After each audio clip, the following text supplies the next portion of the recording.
Hello YouTube, Vlogger Eric's Rants here, and this week my video is basically going to give you guys and gals a chance to see what the bulk of my videos are going to be about once the plebiscite starts in Australia on gay marriage towards the end of this year. This week my video will be in response to a question asked by somebody in the audience of Q&A on the 4th of April about defenders of traditional marriage being discriminated against.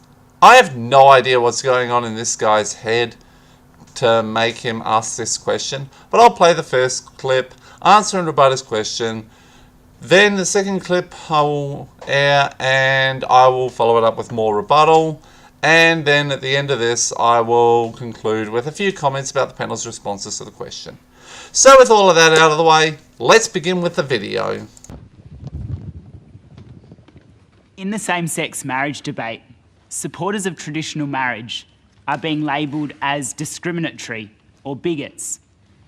If same-sex marriage is legalised, how will Parliament ensure that supporters of traditional marriage are not themselves discriminated against for holding firm to their beliefs? So to the first part of the question, he said, quote, "In the same-sex marriage debate, supporters of traditional marriage are being labelled as discriminatory and bigots." I think the term you're looking for here, dude, is homophobe. And on this point, the British comedian on the panel, Samina Zera, asked him to define traditional marriage, which he will do later. And dude, this is about equality. Same-sex couples have been discriminated against for so goddamn long. Homosexuality was still illegal in Tasmania when I was born in 1995. I was 2 when Tasmania finally decriminalised homosexuality. And yet, we still, even after Ireland and the United States of America, for fuck's sake, haven't legalised same-sex marriage. How badly does that reflect on Australia when Ireland and the US legalised same-sex marriage before we do? The other part of his question, he said, quote, "If same-sex marriage is legalised, how will Parliament ensure that supporters of traditional marriage are themselves not discriminated against for holding firm to their beliefs?" Now, right here, I want to draw your attention to the last word of this sentence, beliefs, because that is very indicative of something, which we will get more into in the second clip I will play. Now, to be fair, the same-sex marriage debate has been a bit lopsided, with very little in the way of support of traditional marriage being given air or screen time. As a supporter of both same-sex marriage and freedom of speech, I would like to know why people defend heterosexual marriage. Why do you honestly think the sanctity of marriage will be damaged by giving same-sex couples equality?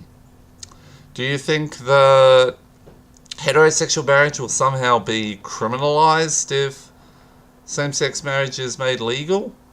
I'd like to know that. I've actually got a challenge for defenders of traditional marriage, which will come up towards the end of this video. I have a challenge there. Try and answer it. And in the following clip, a comment comes up from MV Halan, which says exactly what I'm saying here. How is, quote, traditional marriage discriminated against at all? It isn't. All that this is about is equality between straight and gay couples, both of whom can get married. Now we will play the second clip, and then we will come back and go through the answer to Tony Jones's question. Do you feel a fear that you may be discriminated against? Yes. Yes, and why is that? I'm a Christian, and I fear that if same-sex marriage is legalised, pastors and other church leaders will be either forced to marry same-sex couples or that they will be discriminated against as a result of that or persecuted. Who's forcing them though? Is somebody forcing anybody to marry anybody? Quote, "Do you feel a fear that you will be discriminated against?" End quote. That is a question Tony asked, and the man who asked the original question explained that he was Christian and that he fears that pastors and church leaders will be forced to marry same-sex couples. Like same-sex couples would go to a fucking church, the number one source of homophobia and the number one source of homophobic faggots. You fucking idiot! And Samina slapped him down immediately. Nobody is forcing people to marry anybody. I can reassure this guy that 99.99% plus of same-sex couples looking to get married would not go to a church that has homophobic pastors. And I just want to say here that there are 2 different forms of traditional marriage in the Bible. The first, of course, is heterosexual patriarchal marriage, where the man is superior to the woman and the woman is nothing more than basically property of the same worth as a donkey. Ass is another name for a donkey if you don't know. And polygamy.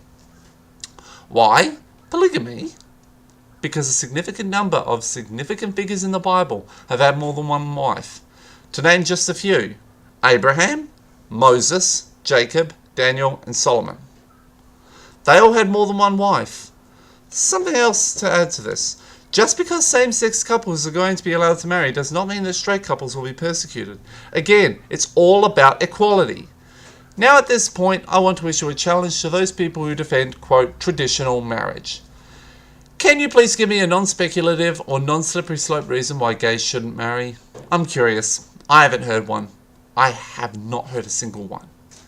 So to the person who asked this question, you're an idiot.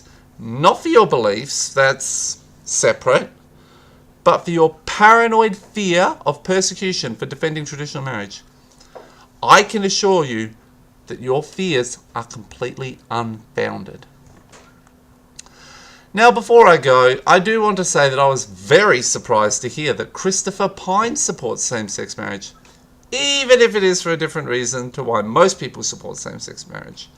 Pine talks about legal certainty in a same-sex household, as kids have been removed from same-sex households and sent back to abusive families, because there's no legal certainty with the homosexual couple.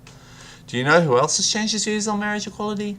The staunch Catholic Greg Sheridan. That was even more surprising to me. But I do think that it is cool.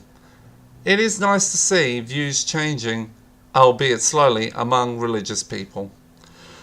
So, that is my video for today. I'm going to be doing a lot more videos like this when the plebiscite starts and once my university stuff is finished for the year. So stay tuned. Please rate, comment, share and subscribe, and have a great day, everyone.